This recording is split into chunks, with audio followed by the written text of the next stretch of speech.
Hello friends, in this video I'll be discussing about the remaining 4 aspects of encephalitis. First, let's have a look into diagnostic evaluation. When a patient comes to a hospital with certain complaints or certain signs and symptoms of encephalitis, it is very important as a nurse to collect the history of the patient as well as do a thorough physical examination, and during the physical examination we may be able to find certain symptoms of encephalitis. Like if the child has already increased ICP, then there can be symptoms like chain stop respiration or distended scalp veins, papal edema, etc. And thereby we'll be able to understand the child is suffering from encephalitis from that very findings itself. Then we will move on to serological testing, wherein the blood is examined for sugar, urea, electrolytes and metabolic products, which helps as a guideline for the confirmation of diagnosis. Also, to understand the exact cause and pathology, tests like urine examination, toxicological studies, CT scan and virological study are done.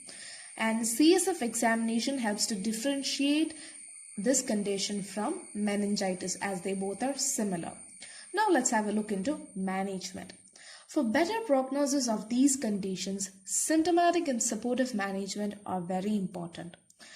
As a nurse, make sure airway clearance is maintained during positioning and frequent suctioning. Oxygenation can be provided through nasal cannula or back mask technique if there's a need for oxygen. Mechanical ventilation may be necessary if the patient suffers from cardiorespiratory insufficiency. If the child has hyperpyrexia, it is always better to provide hydrotherapy and antipyretics to bring down the fever. IV fluid therapy and dopamine is given to treat shock and fluid electrolyte imbalance. If the child suffers from convulsions, anticonvulsive drugs can be administered.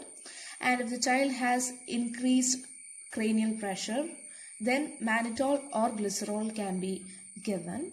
Steroid therapy, for example, dexamethasone, may be given. In case of herpes simplex encephalitis, antiviral drugs like acyclovir is administered. And if the child has developed encephalitis because of an insecticide or lead poisoning, specific detoxification therapy can be done. Cerebral malaria should be treated with anti-malarial agent, and antibiotics should be prescribed to prevent any secondary infection. Vitamin and mineral supplementations are usually given in this condition.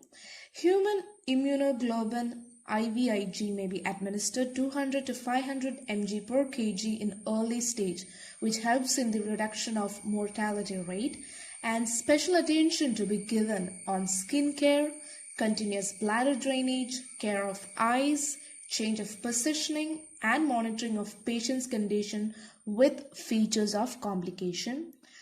To maintain better health during the recovery period, it is very important to make sure there is an intake of nutritional diet, and it can be done through nasogastric tube feeding, followed by the gradual acceptance and intake of nutritional diet. And we have to monitor ICP to reduce the pressure if required. Observe and manage for other cerebral disorders.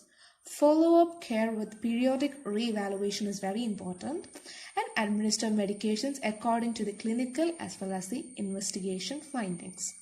Now, what are the complications of encephalitis? So, encephalitis or encephalopathy include complications like development of shock, cardiorespiratory disorders, epilepsy, paralysis, cerebellar ataxia, mental retardation, and behavioral problems. Now let's look into the prognosis. So prognosis can vary based on the individual and the severity of the disease condition. This condition may be self-limiting, and there are chances of either complete recovery or can land up in severe neurological defects, and the mortality rate is usually high in complicated cases. So this was all about encephalitis. Hope you all understood about encephalitis. Thank you.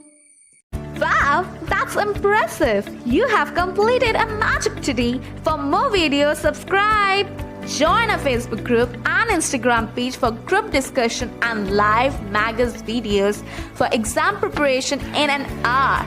We start at ClassFly community for students to learn from a friend in a simple way and support them in their own languages. If you are willing to be that one friend who saves us at the exam night preparation, then please join us by visiting classfly.in.